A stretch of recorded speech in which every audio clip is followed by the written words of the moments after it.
Reliable trust Hyderabad వారి ఆధ్వర్యంలో కండరాల క్షీణిత వ్యాధిగ్రస్తుల 40 కుటుంబాలకు నెల రోజులకు సరిపడే నిత్యావసర సరుకులు పంపిణీ కార్యక్రమం యాదాద్రి భువనగిరి జిల్లా చౌటుప్పల్ మండల కేంద్రంలో కండరాల క్షీణిత వ్యాధిగ్రస్తుల 40 కుటుంబాలకు నెల రోజులకు సరిపోయే నిత్యావసర సరుకులను పంపిణీ చేసిన రిలయబుల్ ట్రస్ట్ వ్యవస్థాపకులు తుపాకుల రవి అనంతరం మాట్లాడుతూ కండరాల క్షీణిత వ్యాధితో బాధపడుతున్న వారికి సహాయం చేయాలని ఉద్దేశంతో మా రిలయబుల్ ట్రస్ట్ ద్వారా 40 కుటుంబాలకు నెల రోజులకు సరిపోయే సరుకులు అందజేయడం జరిగిందని మా రిలయబుల్ ట్రస్ట్ 2013 సంవత్సరంలో ఏర్పడింది.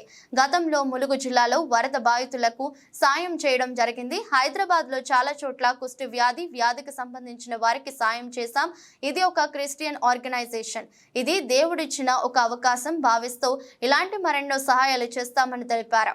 ఈ కార్యక్రమంలో ఆర్డీఓ శేఖర్ రెడ్డి, అమ్మ నాన్న ఆశ్రమం వ్యవస్థాపకులు శంకర్, సూరేపల్లి రఘుపతి, సీనిత వ్యాధి సంఘం అధ్యక్షులు బాలకృష్ణ తదితరులు పాల్గొన్నారు.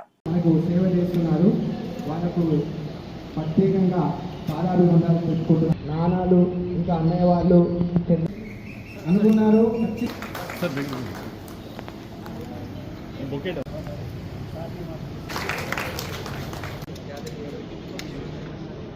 నేను చదువుకునే రోజుల్లో కాలేజ్ చేసేటప్పుడు మెల్లమెల్లగా స్టార్ట్ అయ్యి ఈ దేహంలో ఉన్న కండని రోజు రోజుకి క్షీణిస్తూ చీమ కుట్టినా కానీ ఇంకా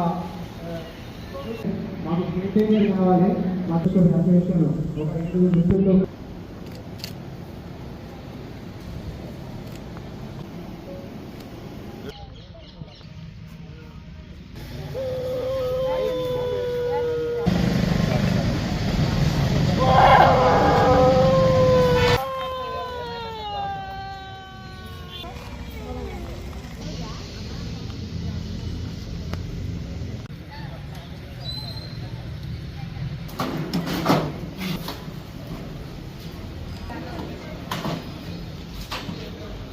ఈ 2 మండలాల్లోనే కొన్ని వందల మంది ఉన్నారని చెప్పి తెలిసింది.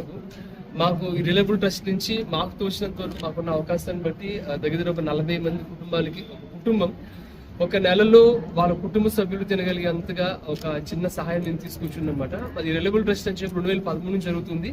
ఇది మేము ఇంకా చెప్పాలంటే ఇంతకుముందు ములుగులు వరద సంబంధించిన ప్రాబ్లమ్స్ వచ్చినప్పుడు అక్కడ కావచ్చు. అదేవిధంగా హైదరాబాద్లో కూడా చాలా చోట్ల కుష్టి వ్యాధికి సంబంధించిన ప్రాబ్లమ్స్తో ఉన్న వాళ్ళకి ఆ యొక్క కాలనీస్ బిల్డ్ చేస్తూ ఉంటాము. మాకేమంటే దేవుడు ఇచ్చిన ఒక అవకాశాన్ని బట్టి, అంటే ఇది ఒక క్రిస్టియన్ ఆర్గనైజేషన్ ఇది రిలయబుల్ ట్రస్ట్ అనేది. సో దేవుడు ఇచ్చిన ఒక అవకాశాన్ని బట్టి ఈ సేవను, అంటే ఆ దేవుని ప్రేమను 10 మందికి చూపించాలనే ఉద్దేశంతో ఆమె ఈ విధంగా చేస్తున్నాం అన్నమాట. చైర్మన్ గారికి చెప్తున్నాను, సాధ్యమైనంత వరకు ఈ